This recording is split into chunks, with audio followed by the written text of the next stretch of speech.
क्योंकि गुजरात तो आदर्श राज्य है ना, वहां से ऐसा नहीं होना चाहिए।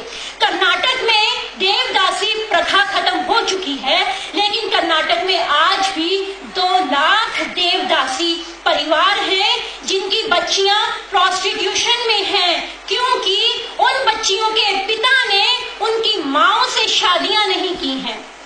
फीमेल लिटरेसी रेट आज भी हमारे यहाँ पुरुषों से कम है।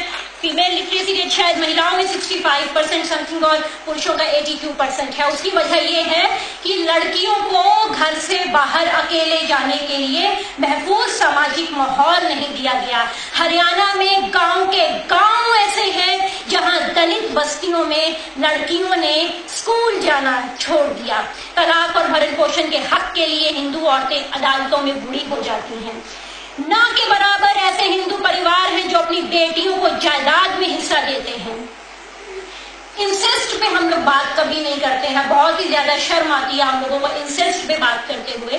इंसेस्ट किसी भी समाज में हो सकता है और होता होगा, लेकिन जब खाप पंचायतों वाले राज्य हरियाणा से सबसे ज्यादा खबरें इंसेस्ट पर आती हैं तो बहुत ही शर्मनाक बात होती है ये।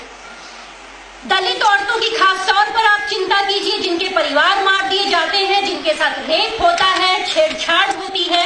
पंजाब में आज भी 2 लाख कम से कम ऐसी लड़कियां हैं जिनके एनआरआई दूल्हे दहेज डकार के विदेश भाग जाते हैं और आपकी एम्बेसी कुछ नहीं कर पाती है। मैं खुद पंजाब के एनआरआई इलाके की रहने वाली हूँ। बचपन से लेके आज तक सुनते आ रहे हैं कि कानून बन रहा है, कानून बन रहा है, कानून बन रहा है, कानून बन रहा है, कुछ नहीं हो पाया आज तक। ऐसी औरतों की अदालतों में संख्या बढ़ती जा रही है। मेहंदी लगाए, चूड़ा लगाए अपने बूढ़े बाप के साथ जो अदालतों में धक्के खाती हैं। अक्षय तृतीया पर बाल विवाह आज भी जारी है।